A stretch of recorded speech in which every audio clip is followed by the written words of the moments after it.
Percival Everett has written more than 30 books over the last 40 years. And feature documentary that they were having. His most recent, James, won widespread critical and public acclaim.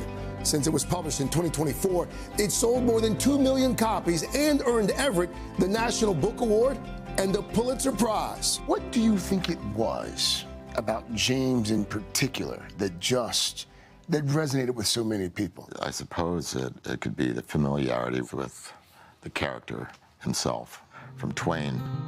James is the retelling of Mark Twain's Huckleberry Finn through the eyes of Huck's enslaved companion, Jim. How was that idea born, to tell that story from the slave's perspective? The truth of the matter was I was playing tennis, and I had hit a backhand way out of the court, and as I watched the ball sail, I thought, has anyone ever told the story of Huck Finn from the point of view of Jim? And that's how it started. That's not true. It is absolutely true. A bad backhand. A bad backhand.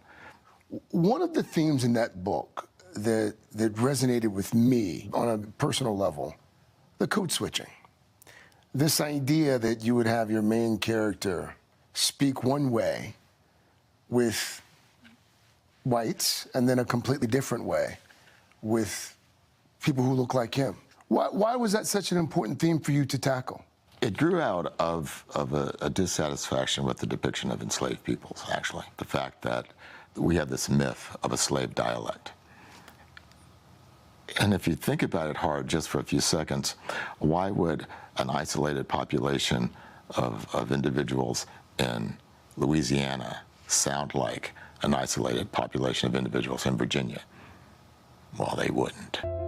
An adaptation of Everett's 2001 novel, Erasure, made it to the big screen in 2023 as the film American Fiction, starring Jeffrey Wright. He is me, and he and I are black. And directed by Cord Jefferson, who won an Oscar for Best Adapted Screenplay. Your writing is designed to be a commentary on our society. How would you characterize the state of our society right now? I would like my kids to continue to live in a world where people do think. And that's what art's for. That's my small contribution to a world and to a nation that increasingly gives less to me than it did. What do you mean by that? We seem less and less capable of genuine criticism, of being able to look at ourselves openly and fairly. We'd have no heroes who are selfless. Everett's dry sense of humor is baked into his work as well, which is often served up with a deep sense of irony. He's a painter and a poet who spent years training horses. He also played jazz guitar to help put himself through college. Do you listen to music while you write? Is that part of your process? I don't listen to music while I write because I pay attention to it. To the music? Yeah.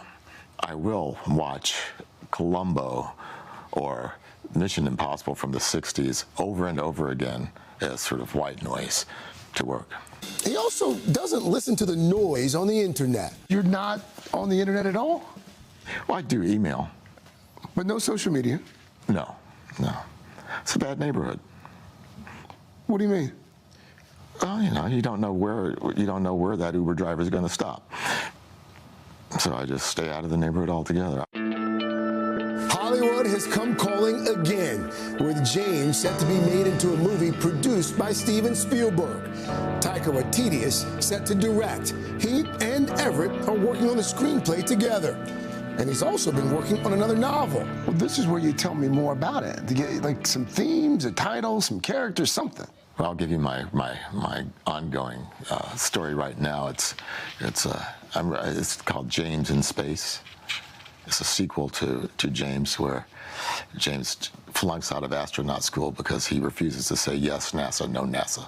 That's not true. That's not true. That's Everett is not sentimental about his work. In fact, when he puts out a book, he hopes readers don't see him in it at all. When someone reads a Percival Everett book, what do you want them to take away? If they take away anything at all, if they think about anything, then I feel successful. But I don't want them to think that it's a Percival Everett book. When someone picks up a book and they read it, if they think about me, then I think in some way I've failed. I should disappear. The work is all that matters.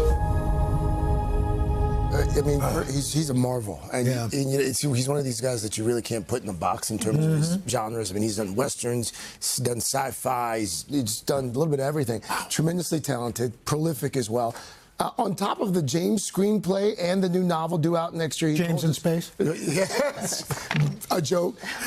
He's working on a musical. Oh, wow. As well. He is working on a musical. So. You know, he's everything I thought he would be. Thanks for bringing us that. You would love him. James, by the way, out in paperback this week. Awesome. Thank you. Great conversation. Thank you. Hey, thanks for watching. And don't forget, you can catch the Today Show every morning on NBC or take Today when you're on the go. Just follow the Today podcast on Apple Podcasts, Spotify, or wherever you listen.